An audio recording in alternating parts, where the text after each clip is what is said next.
Where we left off with the last slide was questioning this notion of Asian Americans as a model minority myth, when indeed the statistics seem to reflect that that could be the case.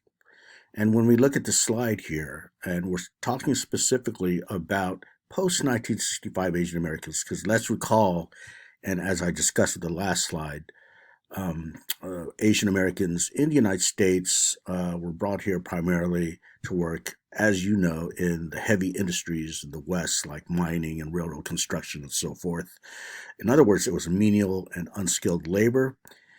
But as you also know, post 65 Asian American immigration changed the complexion of that towards more of the professional managerial classes, like engineers and nurses and doctors and technicians and so forth. So when we look at the statistics in contemporary studies, we see that there is indeed this correspondence with the stereotypes attributed towards Asian Americans and with the empirical studies, right? By the way, what does empirical mean? Empirical, right? That means knowledge that's based on actual observation and study, and even you could say experimental evidence, right, when it comes to science. So when we're looking at empirical reality, we're seeing it how it's actually reflected in society when we, let's say, do statistics, population numbers, and so forth, right? That's empirical. So, as I questioned last time, how are we to think of this positive stereotype when there is some definite correspondence to empirical reality?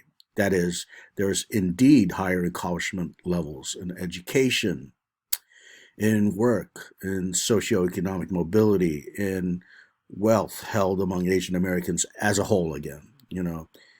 And if we look here at this slide here, you have higher rates of college degrees, advanced degrees, and also you have lower rates in things like crime and incarceration and dependency and social welfare. Okay, so what could we explain this all this empirical data that we have, right, in terms of high school percentage, rates attained by Asian Americans, college, let's say income levels, wealth and asset accumulation levels, all that stuff, which seem to be higher among Asian Americans. Do we attribute all that to culture, as mentioned here, cultural outlooks and practice? What are some examples of this? Well, cultural traditions that emphasize discipline and work ethic, desire for education, strict parenting, right? In fact, one notion of Asian Americans is that they're quote honorary whites. Okay, you might see that if you read some of the literature on Asian American studies, especially the social sciences, where and I have to say this is an older notion when they used to say Asian Americans, because of their exceptionalism in the world of work and education, um, could be uh, could be deemed as the new honorary whites, right? Okay, so this is a positive image. So why are we going to challenge it, right? Well, first of all, you have to think about the well, there's the statistics that show higher degrees, right? But then you go beneath the statistical studies, and when you go beneath that veneer of statistics, what we'll find is that while there is an element of truth to some of the stereotype, the reality is that it's actually more complicated. Okay, there's much that is shrouded and obscured, as we will discuss in this topic, right? So we have to definitely acknowledge, in other words, social research that comes up with findings that may problematize or question these statistics, even though they're so positive, right? Now, another reason why is because you could say that this notion of model minority has been used as an ideological weapon in the discussion of race relations in the United States. In other words, upon comparing Asian Americans to other ethnicities, some mainstream commentators, I should say, or even just, let's say, persons on Main Street, right, rather than academia or in mainstream media. Well, some of these commentators are quick to point out that, when it comes to those ethnic groups that are less achieving and have lower attainment in the realms of education and work and socioeconomic status, well, they point out the supposed lack of discipline, lack of morality, lack of ambition, lack of drive to pursue education, right? And they're always quick to compare them to Asian Americans, right? So, again, there's this notion that, all you have to do is imitate Asian Americans if you really want to achieve success in the United States, right? Okay, now this is going to bring us to an interesting a sort of um, a theoretical discussion here. And this theoretical discussion is called the agency versus structure debate. And this is a widely held debate in the social sciences like sociology and even economics and so forth, psychology. Okay, so as indicated on the slide here, the distinction is as laid out here. Agency. Okay, this has nothing to do with, let's say, government agency. Okay, this is a philosophical doctrine, really, that holds that the capacity of individuals to affect or shape the outcomes of their lives. It's really up to them, right? One thing that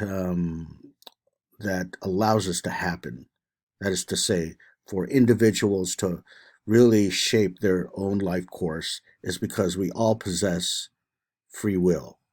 Okay, so we have a goal, in other words, we act on that free will, and it depends on how much that individual can really adhere to their goals or ambitions, right? And trying to pursue that goal, right? So agency suggests that when it comes down to it, those who are doing well or those who aren't, on the other hand, it comes down to individual responsibility, right? It's down to the individual, right? The agent, to use our word that's related to agency.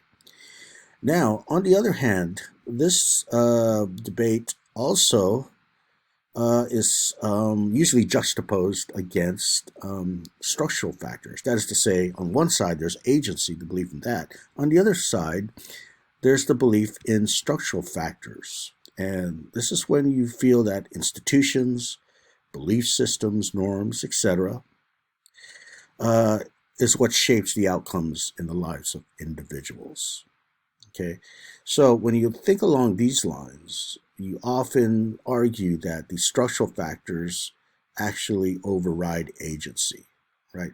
Yes, okay, maybe we do have free will to pursue goals, but the fact is, some groups or face different circumstances beyond their control, and therefore it makes the pursuit and attainment and achievement of those goals as much more difficult than other groups. Okay, and you can see how this really applies in, let's say, socioeconomics. Despite the widely held belief, and even you could say quasi-religious belief in America, that it's all about individual responsibility, that we could achieve whatever we want in life as long as we work hard and study hard and do what's necessary, right? Above and beyond, we could achieve those goals. It's like a mantra in U.S. society. You'll see it in commercials and everywhere you go, right? Well, is that really true when you think about the different groups in society and the different circumstances that they face, right? So when you feel that there are institutional or culture, for example, that shapes the outcomes of lives of individuals, that actually um, um, questions agency, right? Well, you believe that structural factors should be accorded a priority when it comes to things like success and attainment in education, in the world of work, in the attainment of wealth in U.S. society. Okay, so that's the distinction.